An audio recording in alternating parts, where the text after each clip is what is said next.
Hello friends, आप सभी का स्वागत है हमारे यूट्यूब चैनल पर। जैसा कि मैंने आपको कल कहा था कि जल्दी ही हम इसका डाउन सिंड्रोम के लिए जो दूसरा भाग है वो लेकर आएंगे, जिसमें डाउन सिंड्रोम के लिए संभावित कारण एवं उनके उपचार के बारे में हम चर्चा करेंगे।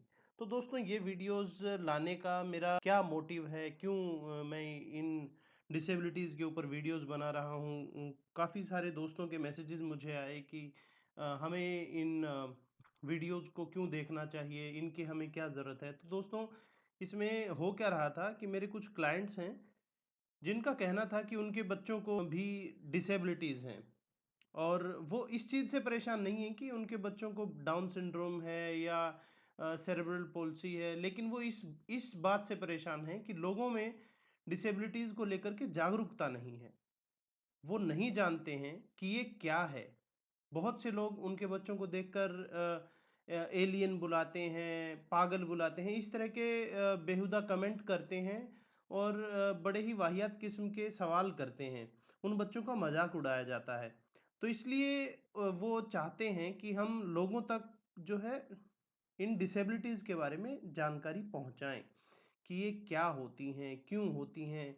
इससे ग्रसित जो बच्चे हैं वो एलियंस नहीं हैं, वो पागल नहीं हैं, उनके साथ जो समस्याएं हैं उनके बारे में लोगों तक जानकारी पहुंचाई जाए। तो इसलिए ये वीडियोस हम बना रहे हैं और उम्मीद करता हूं कि आपको ये वीडियोस पसंद भी आ रहे होंगे। तो चलिए दोस्तों, समझते हैं क्या होता है डाउन सिंड्रोम, इसके संभावित कारण एवं उपचार क्या हैं।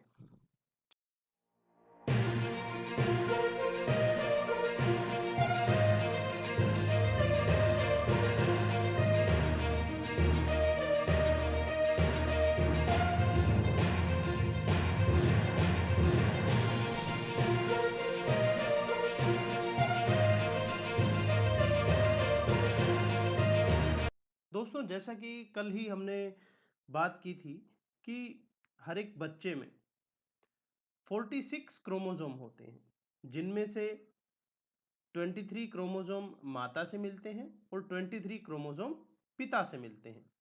लेकिन अगर बच्चे में वो 46 क्रोमोसोम की जगह 47 क्रोमोसोम हो जाते हैं तो वो डाउन सिंड्रोम हो जाता है। सबसे बड़ा कारण डाउन सिंड्रोम का ये क्रोमोसोमिकल जो डिसऑर्डर पैदा होता है वही है।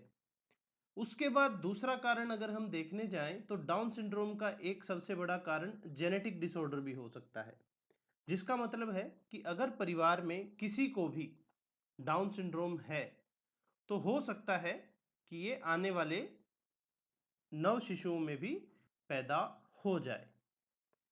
तीसरा जो सबसे मुख्य कारण है वो है कि वो माताएं जिनकी उम्र 35 साल से ज्यादा हो गई है तथा पिता जिनकी उम्र 40 वर्ष से ज्यादा हो गई है, वहां पर भी डाउन सिंड्रोम होने के चांसेस बढ़ जाते हैं। चांसेस बढ़ जाते हैं दोस्तों, लेकिन हमेशा जरूरी नहीं है कि इससे ज्यादा उम्र के जो माता पिता हैं उनके बच्चों को डाउन सिंड्रोम होगा ही, लेकिन चांसेस बढ़ जाते हैं। हिंदुस्तान में 25 से 30 हजार बच्चे डाउन सिंड्रोम से ग्रसित पैदा होते हैं और 700 में से एक बच्चा डाउन सिंड्रोम से ग्रसित होता ही है। तो ये कुछ अंदाजन कारण हैं जो डाउन सिंड्रोम के हो सकते हैं, लेकिन ऐसा कुछ भी स्पेसिफिक नहीं है दोस्तों कि यही कारण है जो कि डाउन सिंड्रोम पैदा करते हैं। अब बात करते हैं दोस्तों, डाउन सिंड्रोम के बच्चों को किस किस तरह की समस्याएं होती हैं और कौन सी समस्याएं उन बच्चों को हो सकती हैं। दोस्तों, जैसा कि हमने शुरू में ही बताया था कि यह एक सिंड्रोम है, यानी कि इसमें कई तरह की समस्याएं सम्मिलित होती हैं। तो उन समस्याओं से जुड़ करके जो कि डाउन सिंड्रोम के बच्चों में देखने को मिल सकती हैं, जैसे कि 40% डाउन सिंड्रोम के बच्चों को हृदय से संबंधित समस्याएं पाई जाती हैं। किस तरह की समस्याएं? जैसे हृदय में छेद होना, किसी बच्चे का हृदय छोटा होना, इस तरह की समस्याएं अक्सर डाउन सिंड्रोम के बच्चों में पाई जाती हैं। 10 से 12% बच्चों को डाइजेशन से संबंधित इश्यूज पाए जाते हैं। डाउन सिंड्रोम के बच्चों को रेगुलर ऑब्जर्वेशंस की बहुत जरूरत होती है दोस्तों। 20% डाउन सिंड्रोम के बच्चों को थायराइड से संबंधित समस्याएं पाई जाती हैं, या तो वो बहुत ज़्यादा मोटे हो जाते हैं या फिर बहुत ज़्यादा पतले रह जाते हैं। 50% बच्चों को दूरदृष्टि रोग पाया जाता है दोस्तों। डाउन सिंड्रोम से ग्रसित जो बच्चे हैं उनमें से 50% बच्चों को दूरदृष्टि रोग पाया जाता है, उनको स्पेक्स आ ही जाते हैं 50% को, और 60% बच्चों को हियरिंग इम्पेयरमेंट पैदा हो जाता है। और जो सबसे बड़ा कंसर्न है वो है इन बच्चों का इम्यूनो सिस्टम काफ़ी वीक हो जाता है, जिसके कारण इन बच्चों को इन्फेक्शंस बहुत जल्दी लग जाते हैं। इसलिए भी माता पिता को बहुत ज़्यादा अवेयर रहने की और ध्यान रखने की ज़रूरत होती है। अब किस तरह का और ज़्यादा चिकित्सकीय ध्यान इन बच्चों को मिलना चाहिए?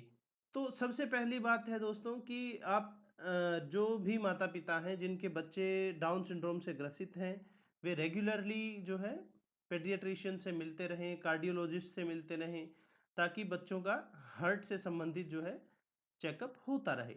उसके बाद दूसरी बात आती है विज़न और हियरिंग जो इन बच्चों का है उसकी जांच होती रहनी चाहिए।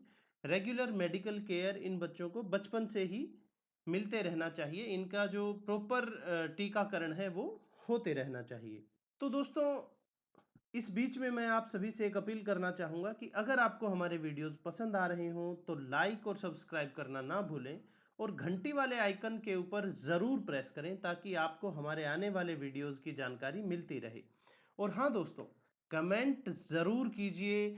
आपके कमेंट्स हमारे लिए बहुत इम्पोर्टेंट हैं, और आप हमें फेसबुक और इंस्टाग्राम पर भी संपर्क कर सकते हैं। यदि आपके कोई सवाल हैं, कोई सुझाव हैं, तो आप हमसे संपर्क कर सकते हैं। तो अब हम बात करते हैं दोस्तों कि डाउन सिंड्रोम के इलाज क्या क्या हैं। आपने ये तो समझ लिया कि डाउन सिंड्रोम क्या होता है, ये क्यों होता है, ये तो सब आपने जान लिया, पर इसके इलाज क्या हैं? तो दोस्तों, इलाज की अगर मैं बात करूं तो डाउन सिंड्रोम का अभी तक पूरी तरह से कोई इलाज नहीं है। स्पष्ट तो इसका कोई बचाव भी नहीं है कि भाई इससे पूरी तरह से बचा ही जा सके। वैज्ञानिक अभी तक क्रोमोसोमिक समस्याओं के कारणों का पता ही नहीं लगा पाए हैं कि क्यों।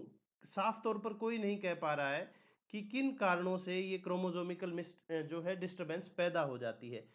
साफ तौर पर यह भी नहीं कहा जा सकता कि माता पिता के किन भूलों के कारण जो है डाउन सिंड्रोम पैदा हो जाता है, और कौन से जो है साफ तौर पर ध्यान रखने से इससे बचा जा सकता है।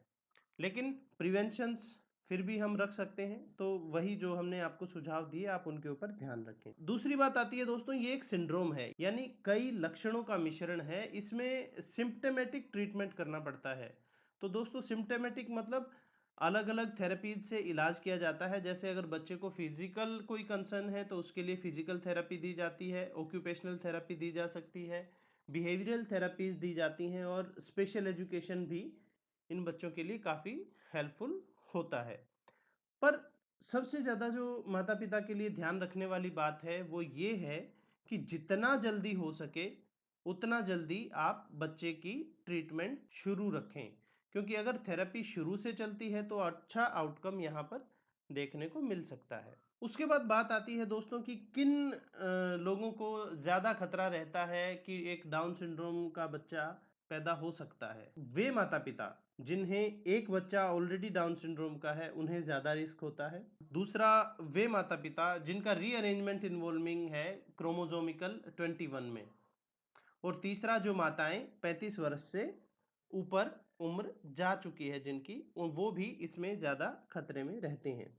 अच्छा, क्या डाउन सिंड्रोम का गर्भावस्था में ही पता लगाया जा सकता है ताकि उसके लिए जो है माता पिता दूसरे कुछ डिसीजंस ले सकें?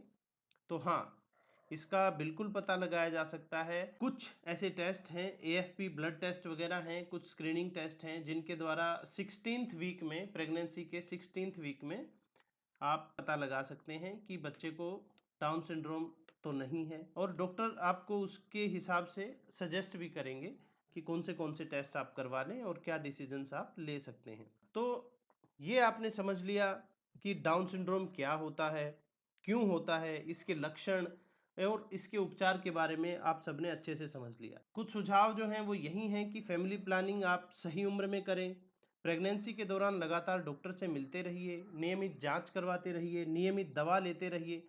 बाकी सब परमात्मा के भरोसे छोड़ दीजिए, सब अच्छा ही होगा। जुड़े रहिए हमारे साथ अगले वीडियो तक, जो कि एक मोटिवेशनल वीडियो होने वाला है। तब तक के लिए नमस्ते, स्वस्थ रहें, मस्त रहें।